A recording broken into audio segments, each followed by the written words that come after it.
Здравствуйте, в эфире новости. Коротко о главном.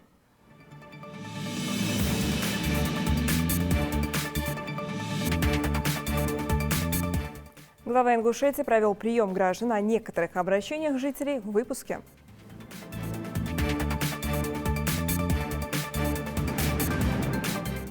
Имя твое неизвестно, подвиг твой бессмертен. День неизвестного солдата отмечают в России.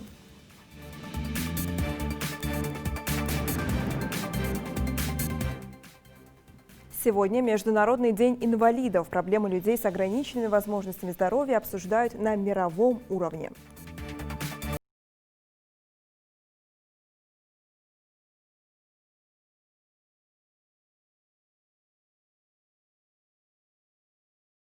Ингушетия приняла участие в декаде приемов граждан, приуроченной к 19-летию основания партии «Единая Россия». Прием прошел в дистанционном формате. Вопросы трудоустройства, развития малого и среднего предпринимательства, решение жилищных проблем. Было принято 5 обращений от жителей различных населенных пунктов региона. Все заявители получили исчерпывающие ответы. Вопрос озвучил Адам Талдиев с просьбой посодействовать в трудоустройстве на тренерскую работу. Заявитель занимается обучением дзюдо. Его воспитанники являются победителями всероссийских и международных турниров. Всю свою сознательную жизнь я занимаюсь спортом и пропагандирую здоровый образ жизни. Я открыл зал дзюдо и тренирую там детей. Но пока, к сожалению, у меня нет официальной рабочей единицы как тренера. И это очень большая проблема для меня, так как я не могу представлять своих учеников и своего сына на официальных соревнованиях. Глава региона дал поручение проанализировать деятельность имеющегося тренерского состава и эффективность их работы. В приоритете должны быть те, кто имеет квалификацию и навыки, реально обучает наших детей и приносит хорошие результаты. Такие специалисты должны быть востребованы на тренерском поприще, подчеркнул Махмуд Али Калиматов. Мы наводим порядок в каждом учреждении. Как только у нас будет вакансия, мы его обязательно трудоустроим. То, что вы делаете, искренне скажу, что это самое лучшее, наверное, дело, потому что это воспитание, здоровье подрастающего поколения. Кто-то там числится, ходит, а кто реально тренирует, реально работает, значит, у них, получается, и нет должности тренера. Я думаю, мы этот вопрос решим. К 15 числу декабря давайте доложите, или к 10 даже, реальную картину. Жительница Малгобека Залихан Халухаева обратилась за помощью в изготовлении протеза нижней конечности для своей 6-летней дочери, а также в организации выезда на иногороднее лечение. Региональным фондом социального страхования было рекомендовано обратиться к ним с заявлением, после чего девочка будет обеспечена техническими средствами реабилитации, а также креслом-коляской с ручным приводом и ортопедической обувью. Руководитель субъекта также поручил Минздраву оказать содействие в получении медицинской квоты для лечения и финансовой поддержки при выездном лечении. Квоту выделили или не выделили? Не выделили, она просит, чтобы помогли ускорить выделение квот. Это Министерство здравоохранения. Вы обратитесь, да, официально. И если какой-либо ответ неудовлетворительный будет, тогда мы возьмем это на контроль. До 15-го, чтобы мне доложили, что квота есть, она определили ей. Я думаю, этот вопрос мы решим. Хорошо? Марем Калоева в своем обращении попросила оказать содействие в улучшении жилищно-бытовых условий. Запрос жительницы Сунжи был удовлетворен. Ей была дана подробная консультация от представителей администрации города и Минтруда Ингушетии, которым было поручено оказать содействие в сборе необходимой документации и оказании помощи заявительнице.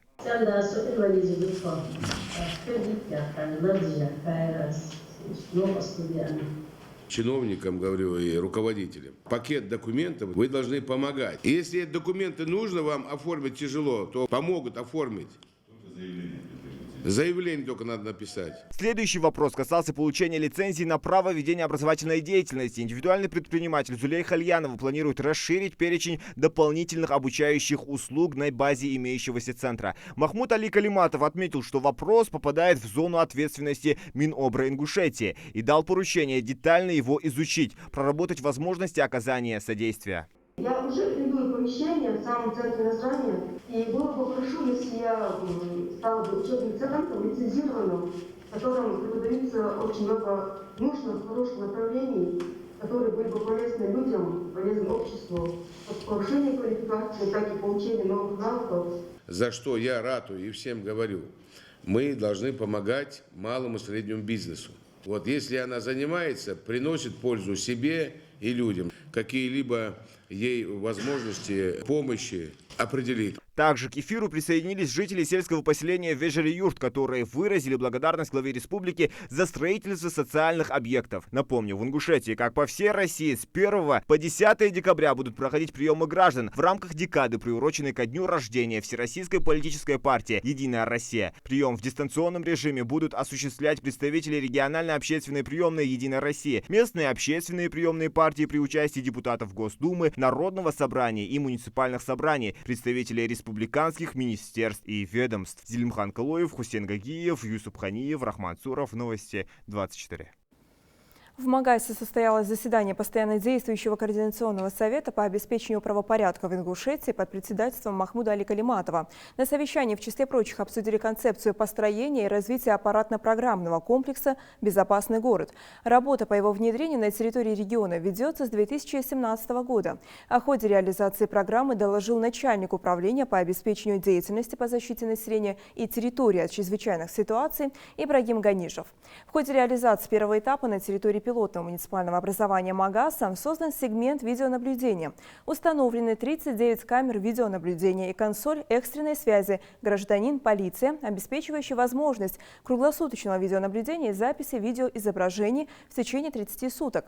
На дорогах республики установлено 55 комплексов автоматической фото- и видеофиксации нарушений правил дорожного движения.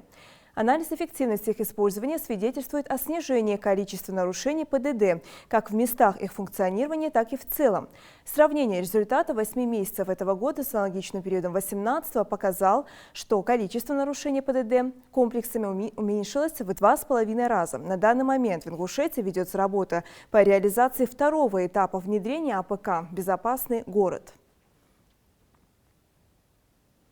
Сегодня День неизвестного солдата. В России вспоминают героев, которые ушли на войну, и никто так и не узнал, где и когда они погибли. Судьба миллионов советских солдат неизвестна спустя 75 лет после Великой Победы. Среди них сотни ингушей, которые остались на полях сражений.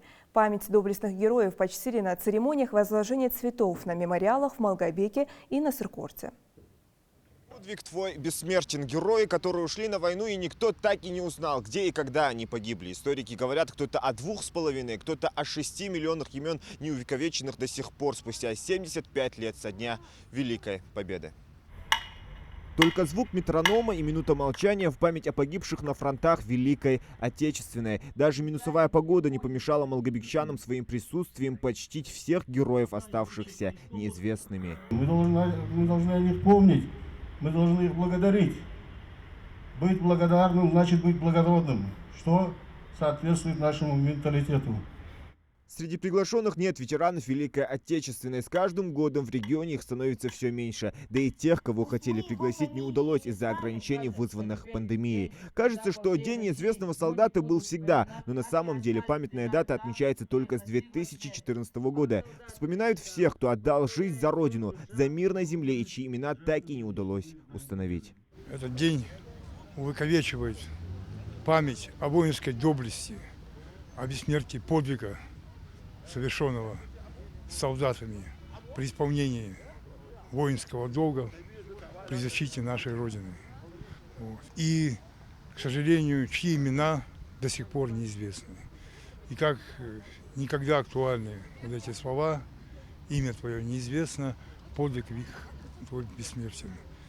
Жители города Воинская Слава особенно трепетно относятся к памятным датам. В 43-м здесь, на Терском хребте, проходили ожесточенные бои за Малгобек. По некоторым данным, во время Малгобекской оборонительной операции погибло более 120 тысяч человек. Известны имена только чуть более 1500.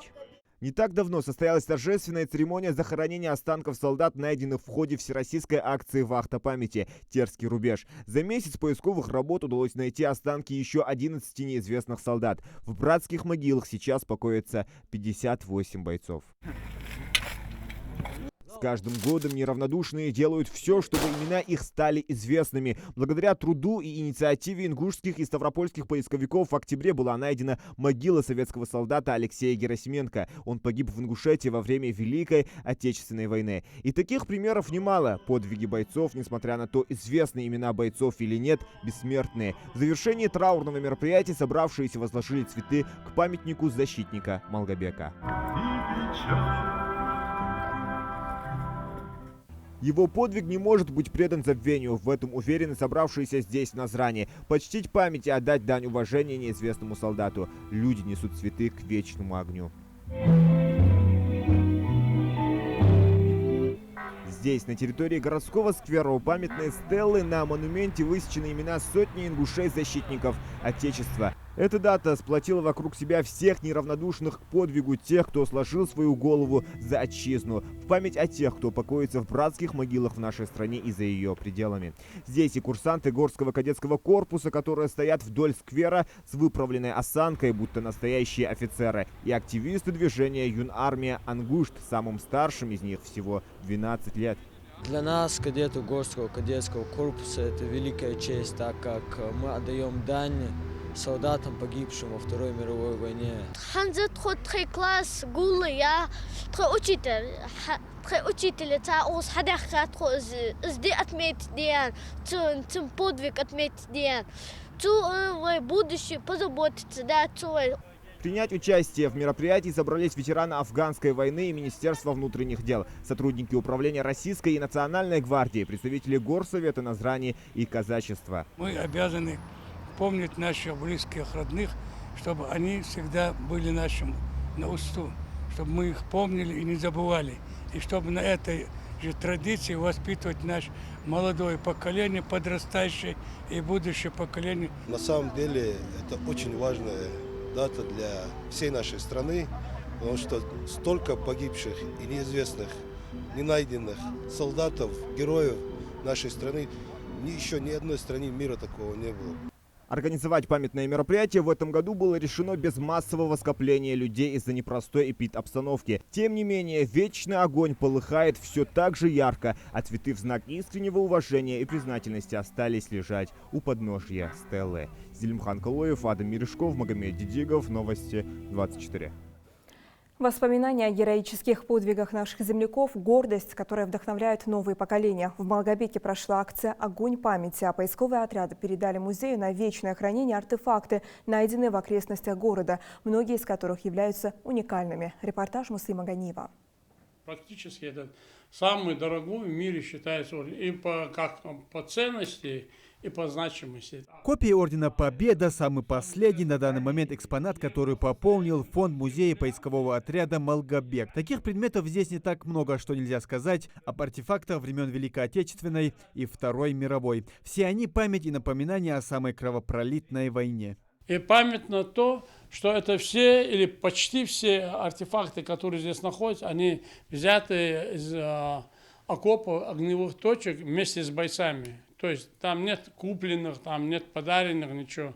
Это все поднято именно вместе с бойцами. Беслан Зайтов начал увлекаться этим делом еще в детстве. Уже во время работы в лагере «Нефтяник» он создал свой отряд, который стал началом ингушского поискового пути.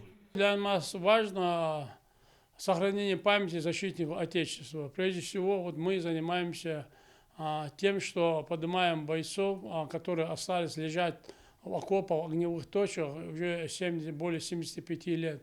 Мы поднимаем бойцов, если они именные, отвозим на малую родину по желанию родственников. Если нет, то мы торжественно хороним. Основная задача у нас вот эта, да. Каждый метр земли рядом с Малгобеком хранит следы памяти о Великой Отечественной. Активисты отряда работают не только в полях и лесах, где проходили сражения, но и с архивом. Благодаря их труду стало известно около 500 имен солдат-защитников Малгобека. Установили 496 новых имен бойцов, которые защищали Малгобек и которые были нигде не отражены.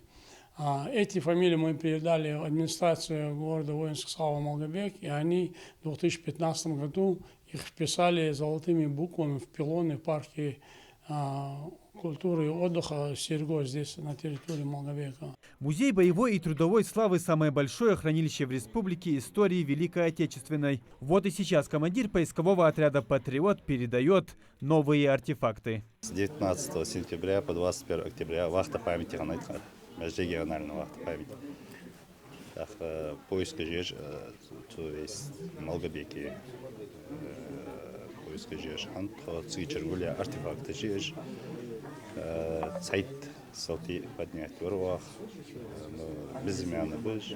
Их имена неизвестны, но подвиги бессмертны. Определить личности найденных солдат не удалось. У бойцов не обнаружено каких-либо отличительных знаков. Смерть пришла к ним неожиданно, как, впрочем, и сама война. Эти 11 солдат также пополнили число неизвестных. Мы будем создавать из них композиции новые. Но пока мы занимаемся просто хранением, потому что у нас музей маленький, и создавать новые композиции, расширять у нас пока возможности нет из-за нехватки места. Если нам построят хотя бы новый музей или хотя бы новую комнату, то все эти экспозиции, которые у нас есть, они все будут расширяться, потому что материала у нас очень много. И поэтому вот в то время, тогда нам уже эти артефакты понадобятся. Кульминацией мероприятия ко Дню неизвестного солдата стала акция «Огонь памяти». Жители Малгобека с зажженными свечами на руках отдают дань уважения всем, кто погиб на полях сражений за Малгобек. Пылай, гори, не затухай, ты вечного огня частица. Забыть войну сердцам не дай, забвению не дай случиться. Вспоминают неизвестного солдата 3 декабря не случайно. Именно в этот день, в 1966 году, прах безымянного защитника Москвы был перезахоронен у стен Московского Кремля. А 8 мая 1967 года был открыт мемориал. Он стал символом подвига всех солдат на фронтах Второй мировой, других войн и конфликтов. На сегодняшний день в списке без вести пропавших числится около 2 миллионов советских и российских граждан. Бои за Малгобек начались в августе 1942 года. После 4 месяцев ожесточенных сражений 3 января 1943-го Малгобекская оборонительная операция закончилась поражением немецких войск. Сегодня называются разные цифры погибших от 20 до 120 тысяч. Часть из них все еще покоится в могилах неизвестного солдата. Муслим Ганиев, Атам Далаков, Новости 24. Сегодня отмечается Международный день инвалидов. Он был провозглашен Организацией Объединенных Наций в 1992 году с целью привлечения внимания к проблемам инвалидов, защиты их достоинств, прав и благополучия. Термин «инвалидность» используется для обозначения не недостатков, а скорее индивидуальных функций организма, включая сенсорные и когнитивные нарушения, психические, а также различного рода хронические заболевания. В мире более 1 миллиарда человек имеет ту или иную форму инвалидности, более 100 миллионов инвалидов – это дети. И все они сталкиваются с физическими, социально-экономическими и поведенческими барьерами. Цель провозглашения этого дня – полное и равное соблюдение прав человека и участие инвалидов в жизни общества. О национальных проектах Ингушетия успешно воплощает в жизнь комплекс мероприятий по ключевым направлениям. По многим проектам уже достигнуты наилучшие показатели.